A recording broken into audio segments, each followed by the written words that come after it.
So alhamdulillah selesai majlis kawan kita hari ni.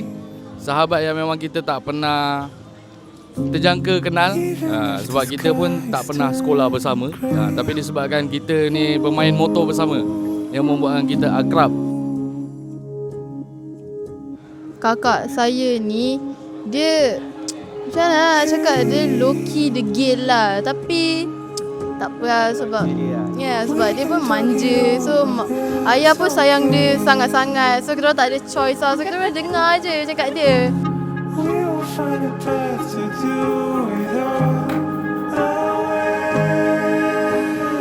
Haziq ni adik yang last lah. Okay, dia daripada kecil sampai ke besar dengan kita orang je, rapat. Kerja pun dengan kita orang. Sama. Sedih ke?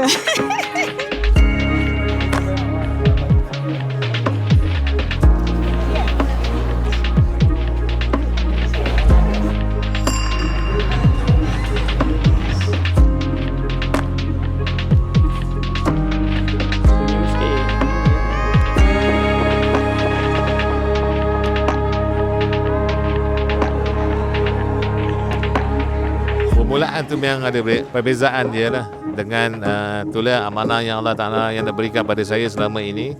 Jadi amanah tu saya lepaskan kepada bakal menantu saya tu. Dah jadi menantu pun.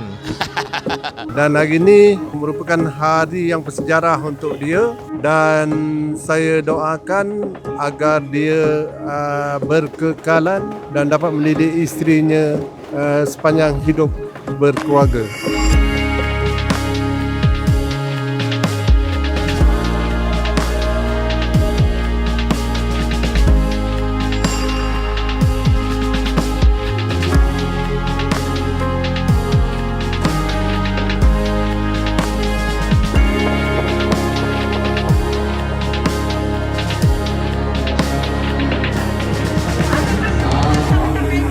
Datang ke keluarga kecil ibu dengan ayah, dan ayah dan ibu sangat-sangat menyayangi kamu sejak daripada lahir hinggalah ke sekarang, hinggalah ke Ainul. Finally kahwin juga Cimok dan Mawi after a few years. Nak cakap penutup, ada lagi yang penutup. So wanna wish happy married lah, and sampai ke jannah. Selamat pengantin baru Nadira Auni.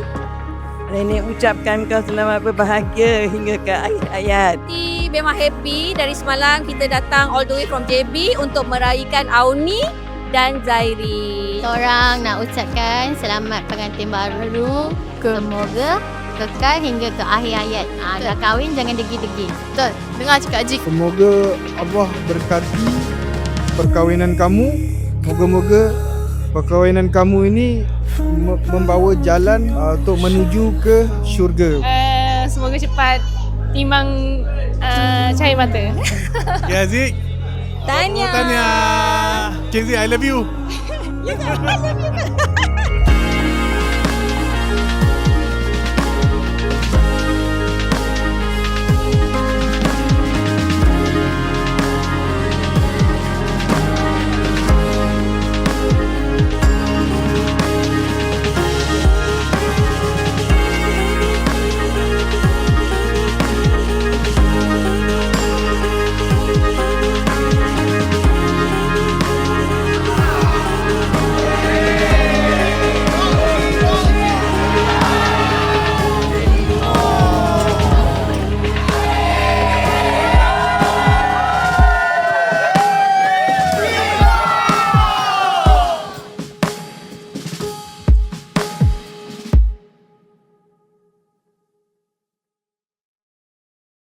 Perasaan kita orang bila masing-masing daripada zaman sekolah sampai dah besar ni, memang masing-masing dah berumah tangga, memang perasaan sedih tu ada lah. Kita daripada mandi bogil sama-sama dulu kan, sampai sekarang dah masing-masing dah kahwin, ada yang dah ada anak kan. So kita memang rasa macam sedih, terharu, tinggal ada berapa kerat je lagi yang solo ni.